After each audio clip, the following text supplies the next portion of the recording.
Olivier et Rémi, médecins et sac à dos autour de la Méditerranée. Donc c'est pas courant de voir des sujets sur des médecins qui font des voyages comme ça. Vous êtes partis à plusieurs, c'était il y a combien de temps ? Alors c'est un voyage qu'on a fait il y a 4 ans maintenant et du coup voilà, on suit 3 jeunes étudiants en médecine qui ont fini leur 7 années d'externat et avant d'aller à l'internat ils profitent pour faire un voyage autour de la Méditerranée et découvrir des médecines, des choses différentes de ce qu'ils ont appris, de leur lourd apprentissage en fait. Et voilà, on les suit au quotidien durant ce road movie. Alors Olivier, toi t'es médecin, t'es parti avec 2 autres médecins, vous ressortiez de l'université. Pourquoi cette envie de montrer à travers l'image un tel projet sur la médecine alternative, différente par rapport à justement votre cursus, comme a expliqué justement donc. Le but c'était un peu de faire un décentrage par rapport à ce qu'on avait appris, notre culture médicale, donc un enseignement qui est assez long.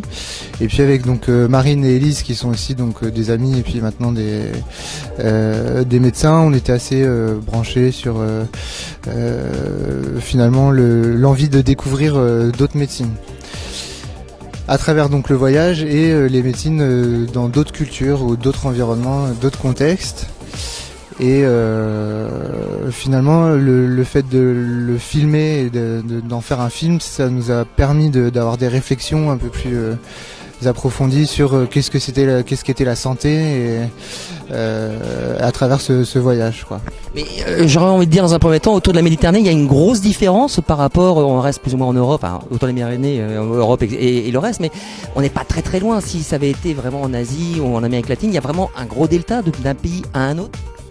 Alors c'est un détail qui s'est fait progressivement, finalement ça a été un truc graduel quoi, en l'Italie où finalement il y a pas un delta si important, et puis après on arrive en Grèce et finalement on a un système social qui s'est un peu effondré parce qu'il y a la période de crise, du coup il y a d'autres manières aussi de pratiquer la médecine, donc dans des squats avec des centres autogérés, et puis après on arrive en Turquie où il y a des situations un peu conflictuelles avec les migrants syriens qui passent aussi en Turquie, les ONG, et puis la religion, donc la place de la religion et des croyances autour de la santé. Donc ça, rencontrer en fait en France, il y a pas une fois comme on a pu la rencontrer en Turquie. Enfin, en tout cas, moi, j'ai pas cette expérience-là.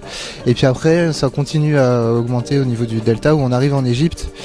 Et du coup, il y a des systèmes de soins modernes finalement qui sont absents dans des zones complètes du territoire. Et du coup, c'est les médecines traditionnelles qui sont la médecine de référence avec des médecins qui utilisent des plantes locales, qui font des bains de sable, enfin qui font les accouchements traditionnels. Et, du coup, donc c'est pas très loin de la France, mais il y a à chaque pays il y a des paramètres différents qui peuvent justement varier totalement la vision de la médecine, à la fois moderne et traditionnelle. Et Rémi, je voulais savoir, ça avait été écrit juste avant de partir ou comment ça s'est passé au niveau de la réalisation ? Non, c'était pas. On savait qu'on allait essayer de découvrir d'autres médecines, mais c'était pas du tout écrit. C'était vraiment spontané. On rencontrait des gens qui nous indiquaient d'autres personnes à rencontrer pour découvrir de nouvelles médecines. Et après, c'est vrai que c'était un peu la difficulté parce qu'on s'est retrouvé avec on a rencontré énormément de gens. On s'est retrouvé avec beaucoup d'interviews et il fallait tout lier pour faire un film. Et c'est vrai que le montage était assez compliqué, mais au final, c'était une partie de plaisir et on est plutôt content du résultat. Nicolas, on s'est vu fin 2014, t'es dans nos premiers interviewés d'ABM TV, tu revenais à peine de ton voyage avec Mathieu, en plein montage du film. Là on est en 2017, au festival Partir Autrement. Le film est en cours de projection actuellement. Ça fait quoi ? C'est assez incroyable. Ça fait quand même déjà un peu de temps qu'on travaille dessus, avec plein de gens autour de nous, et c'est vraiment super chouette maintenant de le montrer à tout le monde et de le projeter en festival. C'est un vieux rêve qui se réalise. Alors pour ceux qui ne te connaissent pas, toi et Mathieu, vous avez fait un immense voyage avec une 4L. Vaut mieux partir je pense avec un véhicule comme ça qu'avec une voiture qui est bourrée d'électronique, parce que ce genre de voiture, on peut le réparer un peu n'importe où et c'est ce qu'on voit dans ton film. Mais également sur une autre thématique, le microcrédit. On en avait parlé en 2014. Est-ce que tu peux nous en refaire un petit pitch de ce voyage ? Alors Mathieu et moi, on est 2 amis d'enfance et on a toujours voulu voyager ensemble. Et au fur et à mesure des années, ça fait quand même 5 ans maintenant qu'on bosse sur le projet, on a construit le projet qui s'appelle Microcrédit en 4L, où on a levé de l'argent avant de partir, qu'on a reversé à des micro-entrepreneurs via des associations, parce qu'on n'est pas des professionnels. Et ensuite, on est parti à la rencontre des gens qu'on avait aidés en 4L. Donc en fait, on a fait un tour du monde en 4L, de 50 000 km, 40 pays, ponctué par les rencontres de ces micro-entrepreneurs qu'on avait soutenus, dans le but de les rencontrer, raconter leurs histoires et comprendre comment fonctionne le microcrédit, d'un point de vue de deux jeunes étudiants un peu naïfs de 21 ans. Alors quand t'es parti comme ça, donc avec Mathieu, il a fallu que vous anticipiez en avance pour les prévenir de votre arrivée, ou c'est une fois sur place, un petit peu comme un fixeur? Comment ça se passe pour les rencontrer? Nous, notre interlocuteur principal, c'était 2 partenaires français de microcrédit, qui sont Baby Loan et Entrepreneurs du Monde. Et ces partenaires ont, dans le monde entier, un réseau d'associations partenaires qui ont des micro-entrepreneurs, qui font des prêts. Et du coup, en fait, nous, on prévenait nos partenaires français en disant, voilà, on arrive au Nicaragua dans 2 jours, dans 2 semaines plutôt. Est-ce qu'il y a moyen d'organiser une visite? Et après, c'est comme ça que ça s'organisait.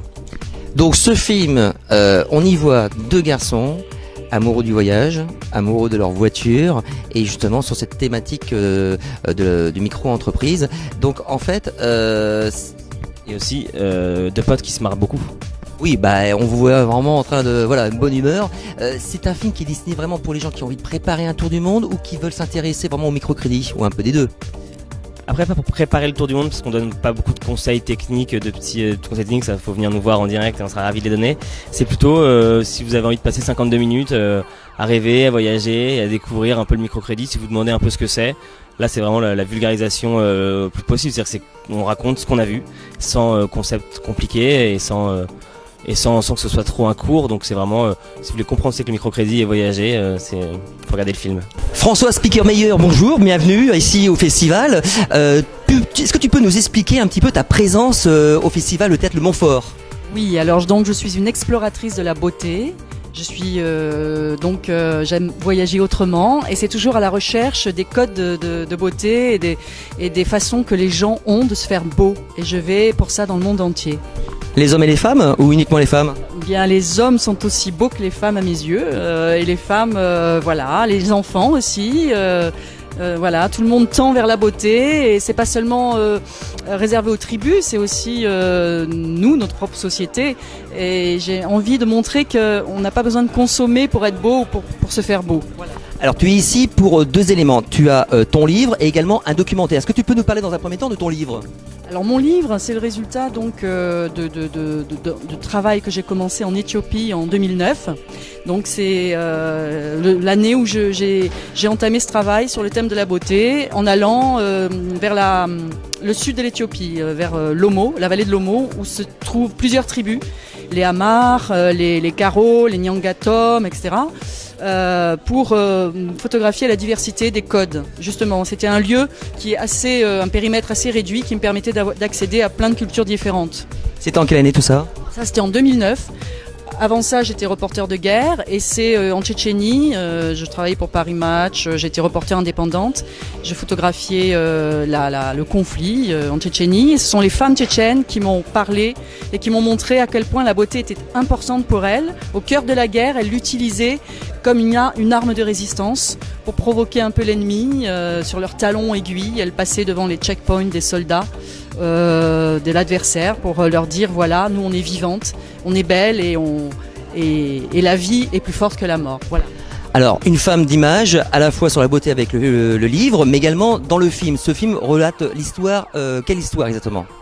Alors, en fait, le film que j'ai montré tout à l'heure au festival, c'est un essai que j'ai filmé au Soudan du Sud, où je suis allée voir les Djiyé, qui est une tribu assez lointaine, proche de la frontière éthiopienne, qui est très peu connue et qui a servi à engager en fait une série de documentaires pour Canal+, dans le cadre des Nouveaux Explorateurs.